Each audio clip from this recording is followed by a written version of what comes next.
जानिए क्या है मौत के झूले का राज। मोरबी पुल बनवाने के पीछे थी ये बड़ी वजह।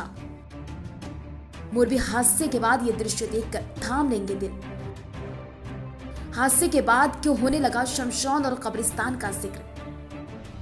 रविवार का दिन गुजरात के मोरबी में न जाने कितने घरों की तबाही का कारण बन गया, जिससे देश की जनता सहम उठी।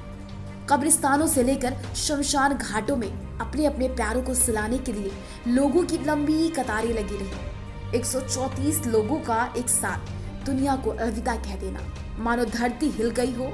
हर तरफ से रोने बिलखने की आवाजें सुनकर मोरबी के सीने से दर्द भरी आह निकल रही थी। अब इस घटना के बाद आपके जहन में एक सवाल आ रहा होगा, आखिर मोरबी ब्रिज का इतिहास क्या है? क्यों ये झूलता हुआ ब्रिज बनवाया गया? इसके पीछे की कहानी क्या है? देखिए ये रिपोर्ट। जो तू नथी शूटिंग शूटिंग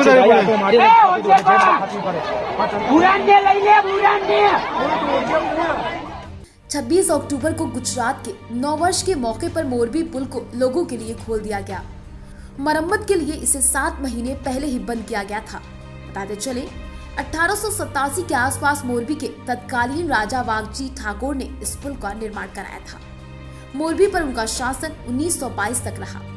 जब लकड़ी के इस पुल का निर्माण किया गया तो यूरोप की सबसे आधुनिक तकनीकी का इस्तेमाल हुआ। बताते हैं कि मोरबी के राजा इसी पुल से होकर दरबार जाया करते थे। ये पुल दरबारगढ़ पैलेस, नजरबाग पैलेस यानी शाही महल को जोड़ने का एक मुख्य रास्ता था। बाद में ये दरबार पैलेस और लखधीर जी इंजीनियरिंग कॉलेज के बीच आने जाने का मेन रास्ता बन गया। 233 मीटर लंबा ये पुल मोरबी की आन बान शान माना जाता था। लोग यहाँ पहुंचकर यूरोप की टेक्नोलॉजी का एहसास किया करते थे। जैसे जैसे लोगों में जागरूकता बढ़ी, लोग दूर दूर से घूमने आने लगे। रविवार को भी लोग घूमने के लिए इस पुल पर पहुंचे ही थे।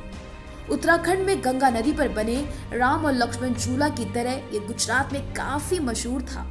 पहली बार इस हैंगिंग ब्रिज का उद्घाटन 20 फरवरी 1879 को तत्कालीन मुंबई गवर्नर रिचर्ड टेम्पल ने किया। इस ब्रिज को बनवाने में तब 3.5 लाख रुपए का खर्च आया था। 2001 में आए भयानक भूकंप ने इस ब्रिज को गंभीर नुकसान पहुंचाया। और तो और इस ब्रिज को बनाने का मटेरियल भी इंग्लैंड से मंगाया गया था। सस्पेंशन ब्रिज शानदार इंजीनियरिंग का एक उदाहरण रहा।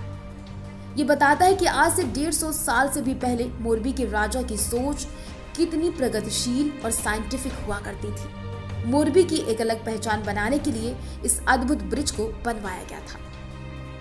150 साल पहले तकनीकी का इतना बेहतरीन उपयोग करके शानदार पुल का निर्माण कराया गया।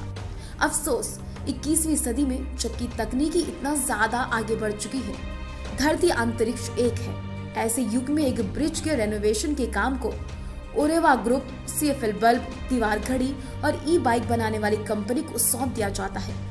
लेकिन अभी यही नहीं पता चल सका कि आखिर इतनी बड़ी लापरवाही 100 साल से भी ज्यादा पुराने पुल की मरम्मत का ठेका इस कंपनी को कैसे मिल गया।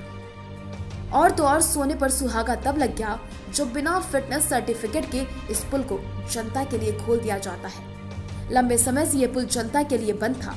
ये पुल 134 लोगों की मौत का कारण बन गया। इतने बड़े पुल को आम लोगों के लिए बिना जांच पड़ताल के खोलना अपने आप में बहुत बड़ी लापरवाही का सबूत देता है।